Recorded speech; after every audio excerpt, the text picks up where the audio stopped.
Welcome and thank you for joining myself, Kathleen Redmond, and Dr. Sean Hayes in the Leading with Character series. Today, our 5-minute focus is on this age of incredible uncertainty.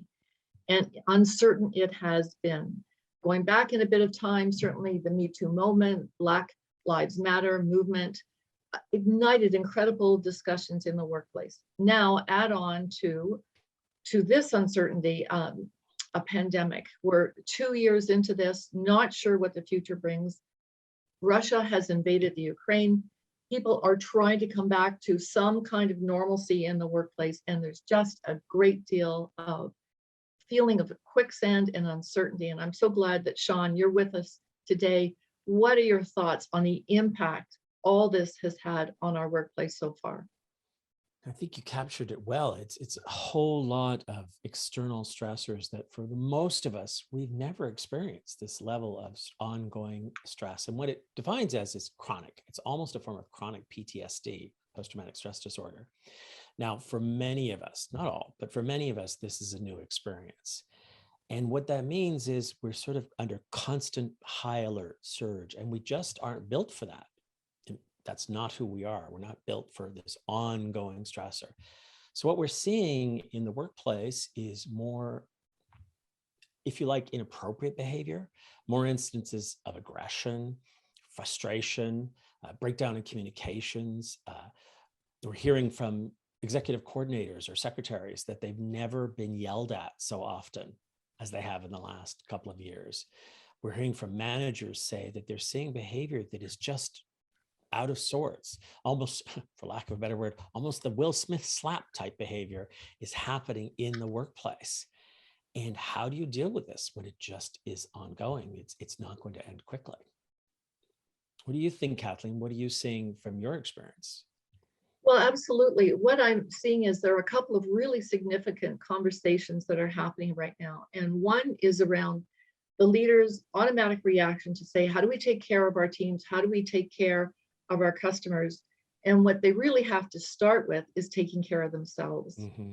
So I've been facilitating conversations around how can you, as a team of leaders, where possible, have an internal network that is supportive of each other. Sometimes it isn't internal, sometimes it is indeed external, but the idea is that you have to start with that notion of self-care and taking care of yourself. So that's a really important point. The other point, and it certainly overlaps, is around trust. People want leaders they can trust. This is so incredibly important. You know, we've just got such incredibly significant issues that we're grappling with as a workplace, as a society, as a world, and we want to trust our leaders. And certainly the research that says that people want to work in positive cultures talks about we're really looking to our leaders, not to be Pollyanna-ish, as you know, Sean, but to be positive and constructive in a way that offers some hope and has opportunity for real conversations in the workplace at this particular point in time. So Sean, I know we promised some really specific tips. If we could move to your tips, please, that would be great. And we have 2 slides, one for you, one for me, which will be posted on our websites as well. Well, I think the first tip for leaders themselves, and it sounds so somewhat nonsensical and sort of basic, but I think it's critically important we really do this now, is how aware are you of your own behavior, of your own levels of stress as a leader? Are you assessing yourself in terms of how well you're coping, how well you're managing? Is it possible that your own behaviors or actions or thoughts are inappropriate or unethical or bordering on difficult to manage? And it's not blaming anyone. It's just recognizing the ongoing stress we're under. So the key issue is really to check yourself, to check how you're doing, to ask yourself those questions. And if you can, perhaps ask somebody else at work that you trust what they think of how you're engaging, what they think of how you're communicating, because you may not always be aware under stress of how you're potentially behaving in a way that isn't going to build trust, isn't going to be seen as meaningful and valuable to your team. So I think the first and foremost is doing your own self-check.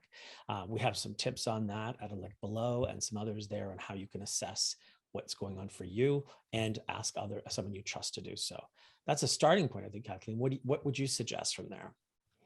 Well, thank you, Sean. And, being a coach, of course, is going to be open-ended questions around questions you can ask yourself and questions you can ask your team members. So talking about how do we get back to the next stage, the next chapter in our workplace. So what is the best arrangement for you, for your team?